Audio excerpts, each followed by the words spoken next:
Eh bien oui, Ironheart, c'est terminé. J'ai vu d'ailleurs certaines personnes me dire c'est pas Ironheart, c'est Ironheart.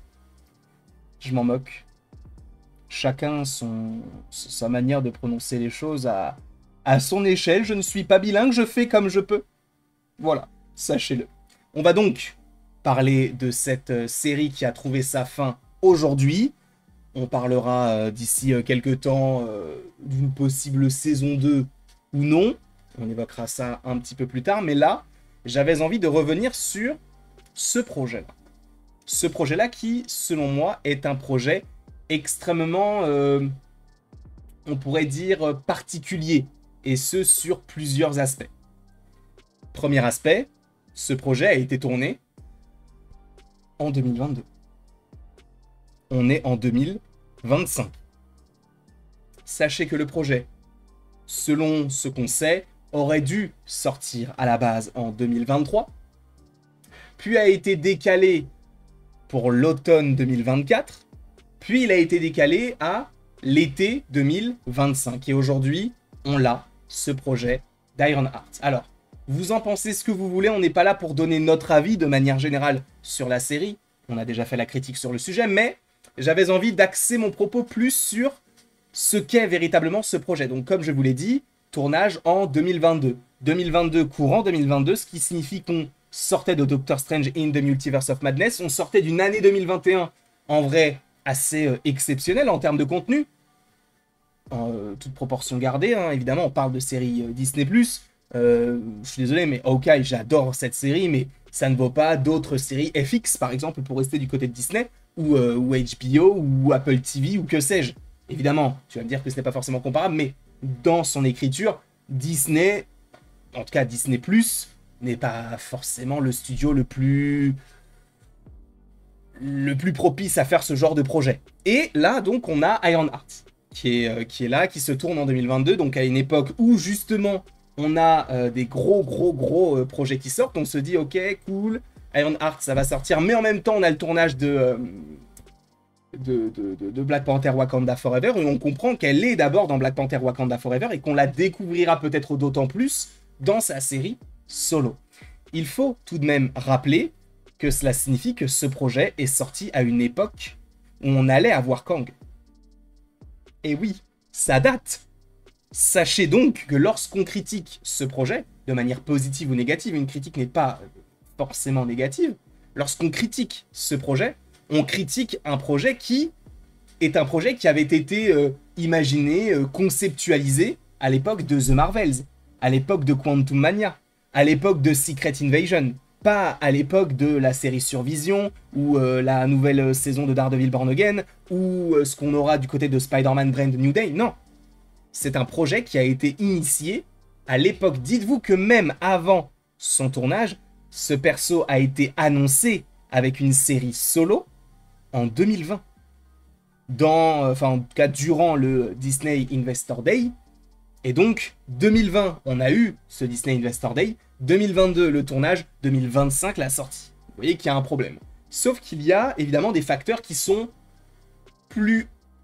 Je n'irai pas jusqu'à dire plus puissants, mais plus imposants, plus impactants que nous, simples spectateurs.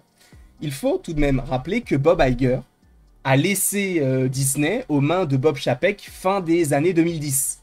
Et Bob Chapek, lui, il avait aussi pour projet de développer le streaming. Il fallait concurrencer les nouveaux acteurs du marché, donc que ce soit Prime Video qui commençait à arriver, et Netflix qui était déjà bien implanté. Et lui s'est dit, on va, oui, bel et bien, lancer une plateforme de streaming, et pour lancer notre plateforme, il nous faut des projets, il nous faut du contenu. On ne peut pas créer du contenu comme ça. Alors tu me diras, ils avaient déjà un beau catalogue, c'est vrai. T'avais tous les films de la Fox, t'avais tous les films Marvel, tous les films Star Wars, tous les films Disney, tous les films Pixar. Ça va, il y a pire comme catalogue. Mais il fallait une plus-value. Parce qu'en réalité, si tu as tous ces films-là en DVD, qu'est-ce qui t'oblige à acheter, ou en tout cas à prendre un abonnement pour Disney+. Donc l'idée, c'était de se développer sur des projets qui étaient des projets Disney+. Des projets originaux. D'accord? C'est pourquoi on a eu beaucoup de projets. Et en fait, Bob Chapek a confondu supposément vitesse et précipitation. Parce qu'en plus de ça, au moment où ils avaient eu l'idée, ou en tout cas l'envie de lancer Disney+, il y a eu le Covid.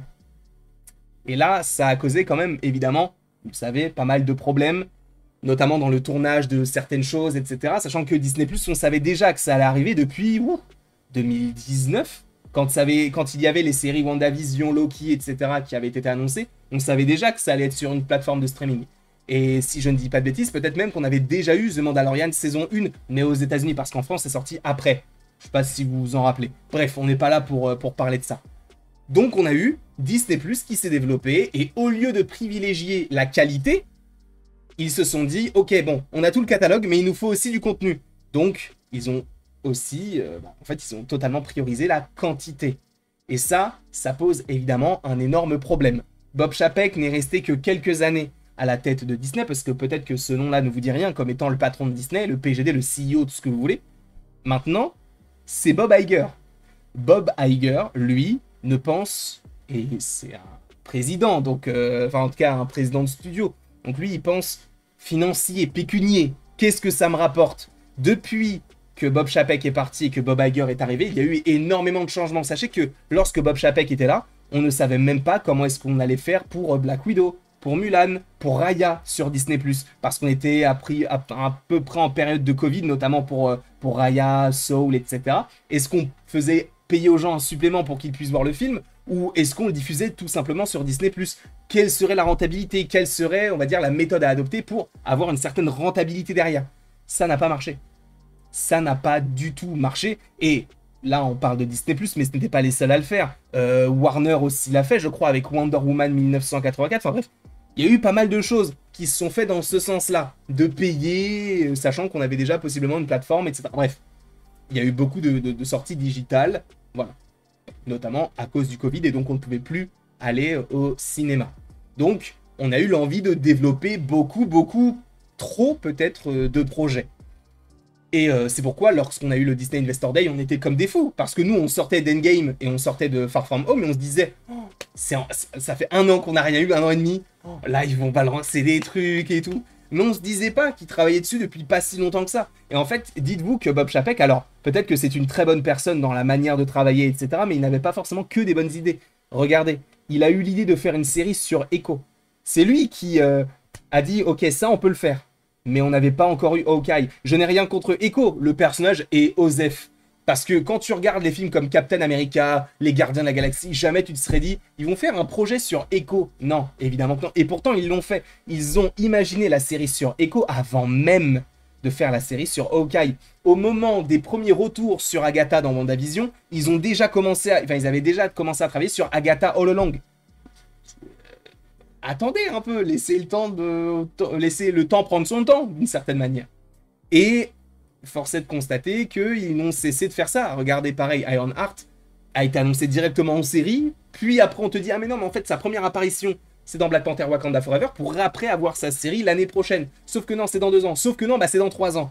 Eh oui, parce que je vous rappelle que Black Panther, c'est sorti en 2022. Cette série, c'est terminé aujourd'hui, on est en 2025. Vous voyez qu'il y a un certain gap. Après, ce n'est pas excessivement grave, mais dites-vous qu'en fait, pour un personnage secondaire, sur un film qui a marché, certes, mais qui n'a pas transcendé les gens, hein, par rapport au premier et par rapport à tous les autres films Marvel, alors il a marché, hein, mais les gens peut-être en attendaient un peu plus, ce n'est pas forcément le personnage qui ressortait, et pourtant on en fait une série. Et c'est là où ils sont allés peut-être un petit peu trop vite. Attendez de voir le retour des gens pour savoir comment ça marche. Donc ça, c'était d'une certaine manière, entre gros guillemets, la méthode Bob Chapek, de proposer plein de contenus, et on espère qu'il y en a au moins un qui marchera. Spoiler alert, ça n'a pas marché. Hein. Il a été renvoyé, et il a été remplacé par qui? Donc par Bob Iger, que Bob Chapek avait lui-même remplacé. Donc Bob Iger est revenu pour, on va dire, entre gros guillemets, remettre de l'ordre dans tout ça. Et dites-vous que ça marche. En vérité, on peut dire ce qu'on veut, ça marche. Pourquoi? Parce que, par exemple, on a eu des projets tels que Vaiana, le 2, qui est sorti à la fin de l'année 2024. Ça avait été annoncé comme une série. Le film, sorti au cinéma, a fait $1 milliard. Bob Chapek n'apprécie pas tant le streaming parce que ça ne rapporte pas d'argent. Quand tu sors une série sur Disney+, comment tu peux calculer la rentabilité de ton projet? C'est par rapport à quoi? Parce que chacun a ses méthodes de calcul. Est-ce que c'est par rapport au nombre de minutes visionnées? Est-ce que c'est par rapport à ci? Est-ce que c'est par rapport à ça? C'est trop compliqué de savoir véritablement sur quel pied danser. Donc, on voit bien que Bob Iger a fait ça. Qu'est-ce qu'il a fait encore? Il a annulé des projets. Echo, c'est lui qui a fait en sorte que ça sorte en un jour. Pourquoi? Parce que c'est un projet qui n'intéresserait personne, donc ça sert à rien de l'étaler.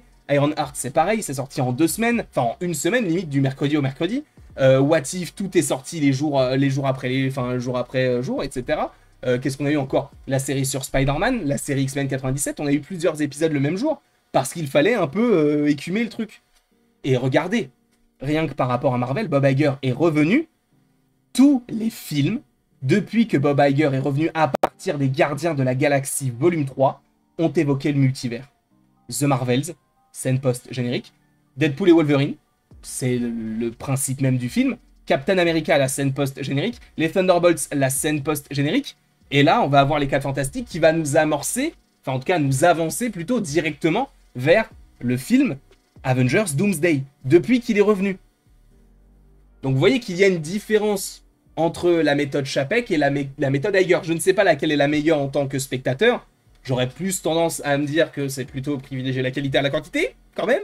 Donc celle de Bob Iger. Mais on verra. On verra. Sachant que Bob Iger, si je ne dis pas de bêtises, lui, il ne va pas réfléchir avant d'annuler un projet. Hein. On va lui dire, j'ai ça de prévu. Il va dire, non, tu le fais pas. On s'en moque. Passez à autre chose. Lui, c'est comme ça, c'est clair. On verra comment ça évolue. Mais en tout cas, voilà. Dans quel contexte est sortie la série Ironheart? Il faut tout de même le rappeler. On a beau critiquer, et moi, je suis le premier à le faire hein, de manière négative, mais partons du principe que ça ne veut pas dire que ce projet est mauvais, que les autres le seront. Si ce projet est mauvais, c'est peut-être dû à la mauvaise direction qui avait été donnée à l'époque, une époque qui est révolue aujourd'hui. Mais ce projet devait sortir, donc ils l'ont sorti. Bref, donnez-moi un petit peu votre avis par rapport à tout ça dans les commentaires. N'hésitez pas à aimer, à partager, à vous abonner si ce n'est pas déjà le cas. Et après tout ceci, il ne me reste plus qu'à vous dire à la prochaine pour la prochaine. Et encore une fois, merci beaucoup à vous d'avoir été présents. Vous savez, c'est toujours un énorme plaisir de pouvoir vous proposer toutes ces petites vidéos en lien avec l'univers Marvel. Et ce n'est pas prêt de s'arrêter parce que j'ai prévu de vous faire pas mal de petits contenus plutôt sympathiques. En tout cas, j'espère qu'ils le seront. Bref, on se retrouve d'ici quelques temps pour de nouvelles vidéos.